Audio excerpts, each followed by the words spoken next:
چطورین؟ امیدوارم حالتون خوب باشه. خیلی طول کشید که من ولاگ دومو بذارم و واقعیتش اینه که خیلی توی بازه زمانی عجیب غریبی به خاطر اینکه کلی فکر تو سرمه، کلی کار تو سرمه و یه ذره اولویت بندیش برام سخت شده. از یه طرفی یه سری چیزا هم دست من نیست، تحت کنترلم نیست و منتظر بمونم ببینم اونا وضعیتش به چه صورتی میشه. ولی خب گفتم که بیام باهاتون حرف بزنم و شما با هم حرف بزنین، با هم دیگه تعریف کنیم، ببینیم که چه خبرها. الان یه چالش دارم با خودم، اونم اینه که وقتی که فشار زیادی رومه سریع ناخونامو کوتاه میکنم و یا موامو، انگار که مثلا زورم به اینا میرسه. بعد الان یه ذره راجبش تحقیق کردم که اصلا چرا وقتی که من مثلا یه فشار زیادی رومه یا حالا دو شرایط استرسیم دوست دارم ناخونامو کوتاه کنم یا موامو، و یه سری دلیل پیدا کردم که به نظر جالب میومد و باعث شد که روشون یه ذره فکر کنم و خودمو دچار چالش کنم. اینکه من مثلا با کوتاه کردن ناخن یا موام سعی میکنم اون شرایطی که تحت کنترلیست رو به کنترل خودم در بیارم، انگار که یه جور تسلط پیدا کردن برام معنی میده، یا اینکه میتونه معنی اینو بده که دارم افکار گذشته و افکار منفیمو مثلا پاک میکنم و وارد یه فضای جدیدی میشم، وارد یه سری احساسات جدیدی میشم و این یه جور نماد شده برای من توی حالا این چندین سالی که این کار کردم که هر بار که استرس داشتم یا مودم خوب نبوده با کوتاه کردن ناخونم یا موهام یه جوری سعی کردم که به خودم نشون بدم که داره شرایط جدید میشه، یه فصل جدیدی داره آغاز میشه و اتفاقات گذشته رو انگار که مثلا کات میکنم و پشت سر میذارم. و حالا چالشی که میخوام خودم رو باهاش امتحان کنم اینه که البته که شاید برای یه سری مسخره به نظر بیاد، اما خب شاید بعضی‌ها با هم همزاد پنداری کنن. همزاد پنداری میخوام ببینم تا کی و تا چه موقعی میتونم تحمل کنم، صبر کنم و حتی اگه مودم بده ناخونامو بذارم بلند شه یا موهامو. من اتفاقا فکر میکنم 6-7 سالی هست که موهامو از یه اندازه‌ای به بعد رفتم همیشه کوتاه کردم و الان این یه چالش ظاهری نیست، در واقع بیشتر یه چیز درونیه که به خودم نشون بدم که آیا من میتونم مثلا این کار رو انجام بدم، یه جور تغییر عادت بدم، ببینم میتونم بذارم موهام بلند شه، ناخونام بلند شه و اون استرس یا حالا اون مود بدم رو سرشون خالی نکنم. یه چالش بود که برای خودم درست کردم، از امروز استارتشو میزنم. بعد توی فکر پیدا کردن یه سری مهارت جدیدم، به خاطر اینکه ممکنه که تا یه ماه آینده یه تغییراتی توی روتین زندگیم به وجود بیاد که شاید نتونم کسب درآمدم از طریقی که قبلا انجام میدادم حالا حتی به طور کم انجام بدم. مثلا تازگی فکر کردم به اینکه کار فریلنسری انجام بدم، ولی خب اونم نیاز به سری مهارت داره. بزرگسالی خیلی سخته. میخوام یکم لفت گروه بدم.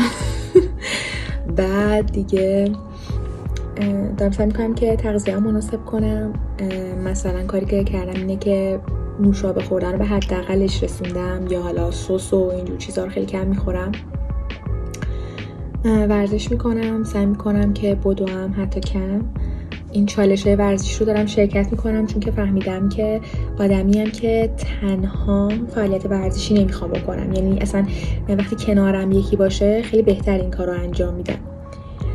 بعد دیگه امروزم انقدر ذهنم مغشوش بود، دکوراسیون رو دقیقا تغییر دادم که الان احساس میکنم که راضیم از این اتفاق. توی ویدیو هم مشخصه یه جورایی که تغییراتم مثبت بوده. که خب این اوکی، یه تغییر خوبی بود. یه کار دیگه که دارم میکنم اینه که دارم خرجامو مینویسم. مدیریت مالی افتضاحه و با اینکه هنوز درآمد آنچنانی ندارم که سر به فلک بکشه، ولی دارم کتاب میخونم راجبش که چجوری پولت رو میتونی کنترل کنی، مدیریتش کنی و اولین کاری که دارم انجام میدم همینه. یعنی حتی یه آدامس یا یه آب معدنی هم که بخرم در آخر روز یه دفترچه‌ای رو دارم که حالا اینجا پیشم نیست وگرنه بهتون نشون دادم و اونجا خرجای روزانه‌مو مینویسم و این باعث میشه که متوجه بشم که اصلا چقدر دارم خرج الکی میکنم چه بسا، و احساس میکنم که این باعث میشه که من کنترل پیدا کنم روی در واقع کار مالی که انجام میدم و بگم که نازی حواست باشه ها، شب باید بری اینا رو لیست کنی، چیز الکی نخر که استادشی. آره اینم یه کاریه که جدیدن دارم انجام میدم دیگه، دارم آپدیتتون میکنم از کاری که میکنم، چی کار دیگه میکنم.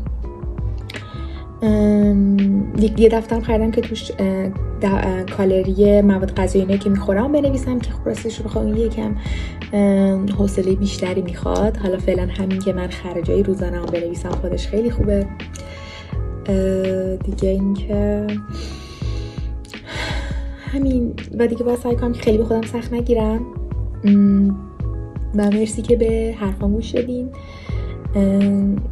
وقتی آدم حرف میزنه چیزایی توی فکرش رو یا مینویسه خیلی بهتر و شفافتر میشه همه چی براش و من از این قضیه خیلی استفاده میکنم. حالا نوشتن رو که مینویسم هر روز، فکرای ذهنمو بدون هیچ سانسوری پشتم فقط مینویسم که اینو از یک کتابی یاد گرفتم که حالا اگه که بشه بعداً توی قسمت‌های بعدی ولاگ میتونم بیام و به شما یادش بدم. خیلی خوبه، یعنی قشنگ ذهنتون تخلیه میشه، مثل یه مدیتیشنه. و همین که من میام با شما حرف میزنم هم خودش خیلی خوبه. یعنی من خودم این ویدیوها رو ممکنه چند بار ببینم، حتی یه جایی بگم چرا اینو گفتی، اینو یادت رفت بگی، ولی یادم نره که من میخوام با کمالگرایی مقابله کنم و اینکه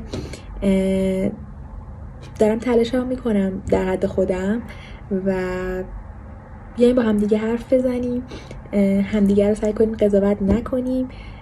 شرایط واقعا عجیب غریب و سختیه و اینکه هر کسی داره یه کاری رو شروع میکنه به نظرم باید تشویقش کنیم، حمایتش کنیم یا حداقل اگر که آدم حامی نیستیم نزنیم تو ذوقش. دورانیه که واقعا باید پشت هم باشیم، مهربون باشیم با هم دیگه و همدیگه درک کنیم. همین دیگه. اعتماد به نفسم رو دارین؟ چه زاویه‌ای دارم از خودم فیلم میگیرم. بعد یه دونه چیز بگیرم، یه دونه رینگ لایت فکر کنم و یه دونه از این سپایا که دوربینو بذارم روش. حالا به هر حال بسا خوب دیستا باشیم، برمیگردم پیشتون بازم.